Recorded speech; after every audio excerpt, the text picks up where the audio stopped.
بسم اللہ الرحمن الرحیم۔ فیکٹیکل کے معزز ناظرین کو السلام علیکم۔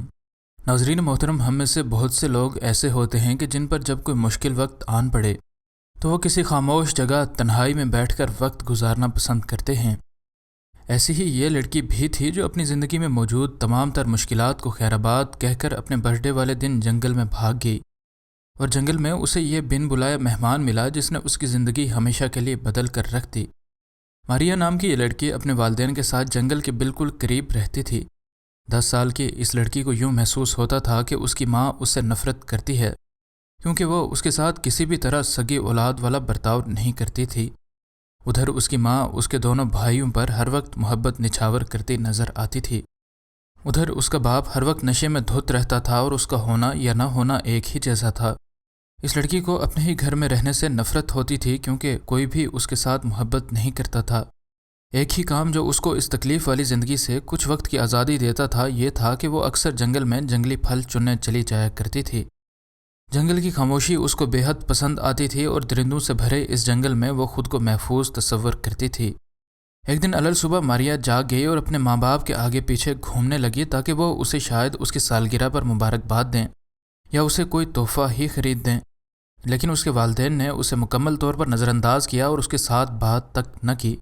ان کے اس برتاؤ نے اس لڑکی کے زخموں پر ایک بار پھر سے نمک چھڑکا، اور اس نے پھل جمع کرنے والی ٹوکری اٹھائی اور جنگل کے لیے روانہ ہو گئی۔ جنگل جاتے ہوئے سارا راستہ وہ بس یہ بات سوچتی رہی کہ دنیا میں کوئی بھلا اسے کیسے پسند کرے گا، کیونکہ اس کی اپنی ہی ماں اس کو پسند نہیں کرتی۔ جب وہ جنگل میں پھل اکٹھے کرنے میں مصروف تھی تو اس دوران اس نے دیکھا کہ ایک بڑا ریچھ اس کی طرف آ رہا ہے۔ یہ ریچھ اطمینان سے چل رہا تھا اور ذرا برابر غصے کا اظہار اس کی چال ڈھال سے نظر نہیں آ رہا تھا۔ ابتدا میں ماریا کو بہت ڈر لگا اور وہ پھلوں سے بھری ٹوکری چھوڑ کر وہاں سے بھاگ گئی۔ اونچی جگہ چھپ کر وہ اس ریچھ کو دیکھتی رہی جس نے آرام سے اس کے جمع کیے ہوئے پھل کھائے، اور کافی دیر اس کی طرف دیکھتا رہا۔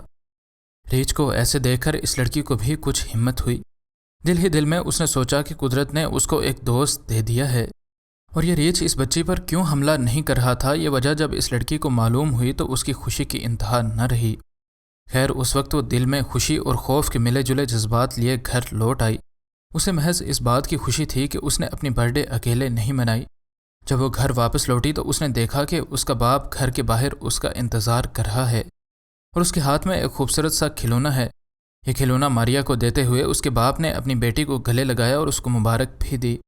اس دوران اس کی ماں باہر آئی اور اس کے باپ سے یہ مہنگا کھلونا خریدنے پر غصہ کر کے یہ کھلونا اس سے چھین لیا اور اسے اپنے ساتھ اپنے کمرے میں لے گئی۔ باپ نے اسے یہ کھلونا واپس لینے کی کوشش کی، لیکن اس نے کہا کہ یہ کھلونا وہ دکان والے کو واپس کر کے پیسے واپس لے گی، کیونکہ اس مہنگے کھلونے پر پیسے ضائع کرنے کی کوئی ضرورت نہیں تھی۔ روتے روتے ماریا کی آنکھ لگ گئی اور صبح اٹھ کر وہ پھر سے جنگل چلی گئی، اور اس کو یہ ریچھ آج پھر ملا اور اس نے اس کو پھر سے پھل ڈالے۔ کئی دن ایسے ہی گزرنے کے بعد اب یوں لگ رہا تھا کہ یہ دونوں دوست بن چکے ہیں۔ اب روزانہ یہ دونوں جنگل میں ایک دوسرے کے ساتھ دور سے ہی لیکن کچھ وقت اکٹھے گزارتے۔ ماریا کو پتہ نہیں تھا کہ اگر وہ اس خطرناک ریچھ کے پاس بھی چلی جائے تو وہ اسے کچھ بھی نہیں کہے گا۔ آج جب وہ اپنے گھر واپس لوٹی تو اس نے گاؤں والوں کو جنگل میں موجود ایک خطرناک ریچھ کے بارے میں باتیں کرتے ہوئے سنا۔ ان نے اس ریچھ کو مارنے کا منصوبہ بنایا، کیونکہ انہیں ڈر تھا کہ کہیں یہ کسی انسان کو نہ مار دے۔ اس لڑکی کو اندازہ ہو چکا تھا کہ اس کے نئے دوست کے دن اب گنے جا چکے ہیں، اور اب ایک بار پھر سے وہ بہت پریشان تھی۔ وہ جنگل میں گئی تاکہ کسی طرح اس ریچھ کو بھگا سکے، لیکن وہ اسے کہیں بھی نہ ملا۔ راستے میں اسے شکاریوں کا ایک گروہ اپنی بندوقیں کاندھے سے لٹکائے جنگل کی طرف جاتے ہوئے نظر آیا تو اس کی امیدیں ختم ہو گئیں، اور وہ روتی ہوئی گھر لوٹ آئی۔ اس نے سوچا کہ شکاری اسے ڈھونڈ کر مار دیں گے، لیکن اس کی حیرت کی انتہا نہ رہی جب اس نے دیکھا کہ یہ ریچھ تو اس کے گھر کے بالکل پاس ہی ایک جگہ چھپا ہوا ہے۔ اسی دوران ماریا کو جنگل سے آتے ہوئے شکاریوں کی آوازیں آنے لگیں جن نے اس ریچھ کو دیکھ لیا تھا، اور وہ اس کو اب گولی مارنے ہی والے تھے کہ اچانک سے دور سے کسی شخص نے ان کو ایسا کرنے سے منع کیا۔ پاس آنے پر شکاریوں کو پتہ چلا کہ یہ لوگ اس علاقے کے پولیس والے ہیں، اور ان لوگوں کو مجبوراً رکنا ہی پڑا۔ یہ عورت جو کہ پولیس والوں کو اپنے ساتھ لے کر آئی تھی، اس نے آتے ہی اس ریچھ پر محبت سے اپنا ہاتھ اس اعتماد کے ساتھ پھیرا جیسے وہ کوئی جنگلی جانور نہیں بلکہ اس کا اپنا پالتو جانور ہو۔ یہ سین دیکھ کر ہر کوئی حیران رہ گیا۔ اسی دوران ماریا کا باپ بھی ادھر آ گیا اور اس نے اس عورت کو اس کے نام سے بلا کر کہا کہ ایلوائر، کیا یہ تم ہو؟ ماریا کو کچھ سمجھ نہیں آ رہی تھی، لیکن پولیس والوں کو سب کچھ معلوم تھا۔ بعد میں اس کو پتہ چلا کہ ایلوائر ہی میری اصل ماں ہے، اور جب وہ چھوٹی تھی تو اس کا باپ اس کی ماں کو طلاق دے کر اس کو اپنے ساتھ لے کر اس جگہ آ گیا تھا۔ ماریا کو اب اپنی سوتیلی ماں اور اصل ماں دونوں کے بارے میں ہی پتہ چل چکا تھا، اور اسے یہ بھی پتہ چل چکا تھا کہ یہ ریچھ اس پر کیوں مہربان تھا۔ اس کی ماں نے بتایا کہ میں شہر میں ایک سرکس چلاتی ہوں اور اس ریچھ کو میں نے بچپن سے پالا ہے، اور یہ نہ صرف مجھے جانتا ہے بلکہ یقیناً اس نے تمہیں بھی نہیں بھلایا، حالانکہ تم بہت چھوٹی تھی جب تمہارا والد تمہیں وہاں سے لے کر بھاگ گیا تھا۔ ماریا نے فوراً سے اپنی ماں کے ساتھ رہنے کی درخواست کی، جسے اس کی اصل ماں نے بخوشی قبول کر لیا۔ اس کی ماں نے اس کو مزید بتایا کہ بوڑھی عمر کی وجہ سے میں نے اس ریچھ کو سرکس سے آزاد کر دیا تھا تاکہ یہ جنگل میں اپنا آخری وقت گزار سکے۔ امریکی ریاست منیسوٹا کے رہنے والے یہ 3 لوگ آج بھی شکار کا پروگرام بنا چکے تھے۔ ان میں سے ایک ماہر شکاری تھا جس کا نام برینڈن جانسن تھا، اور 40 سالہ جانسن کے بارے میں شاید آپ سوچ رہے ہوں کہ وہ اب جوان لوگوں والی بیوقوفیاں چھوڑ چکا ہوگا، لیکن اصل میں ایسا نہیں تھا۔ آج بھی یہ شخص جوان لوگوں کی طرح شکار کے اس کھیل سے منسلک تھا، لیکن آج اس کو زندگی کا وہ سبق ملنے والا تھا جسے وہ چاہ کر بھی بھلا نہیں پائے گا۔ جانسن اپنے دوستوں کے ساتھ سردی کے موسم میں جدید دور کی تیر کمان سے لیس جنگل میں نکلا۔ ان لوگوں کا مقصد جنگل میں موجود کالے ریچھ کا شکار کرنا تھا۔ خوش قسمتی سے جلد ہی ان لوگوں کو ایک طاقتور کالا ریچھ مل گیا، اور موقع پاتے ہی اس شکاری نے اپنا تیر کمان میں چڑھا کر اس ریچھ کو مار دیا۔ بجائے اس کے کہ وہ دوسرا تیر بھی مارے اور اس ریچھ کو یہیں ختم کر دے، اس نے ریچھ کو جانے دینے کا فیصلہ کیا تاکہ وہ خون نکلنے سے خود ہی اپنی موت مر جائے۔ یہاں ایک بات اہم ہے کہ ان تینوں میں سے خاص کر کے جانسن بچپن سے ہی شکار کر رہا تھا، اور آج اس کے پاس تقریباً 40 سالہ تجربہ تھا، اور وہ خوب جانتا تھا کہ کالے ریچھ کا شکار کیسے کیا جاتا ہے، اور کوئی بھی شکاری اس کے اس کام کو بیوقوفی سے تعبیر نہیں کر سکتا۔ تقریباً 4 گھنٹے انتظار کرنے کے بعد ان لوگوں نے سوچا کہ آج چونکہ موسم کچھ گرم ہے تو ہو سکتا ہے کہ ریچھ کا گوشت خراب ہو جائے، اس لیے انہیں جنگل میں جا کر اسے ڈھونڈنا چاہیے، کیونکہ ابھی تک ریچھ خون بہنے کی وجہ سے مر چکا ہوگا۔ لیکن آج وہ جلد بازی کر چکے تھے۔ رات کے وقت یہ لوگ ٹارچ لے کر جنگل میں نکل تو گئے، لیکن ان میں سے صرف ایک کے پاس اسلحہ تھا، اور وہ بھی جانسن کے پاس نہیں، بلکہ یہ اسلحہ اس کے ایک دوسرے دوست کے پاس تھا، اور کسے معلوم تھا کہ جب اس کی ضرورت پڑے گی تو وہ ریچھ سے اتنا دور ہوگا کہ اسے استعمال کیا جانا ممکن نہیں ہوگا۔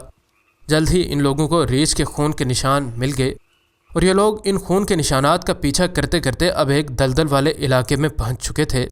دلدل گہری ہوتی چلی جا رہی تھی، اور اب یہ لوگ ایک دریا کے قریب پہنچ چکے تھے، اور ان کے پاس اس دریا کو عبور کرنے کے علاوہ کوئی چارہ نہ تھا۔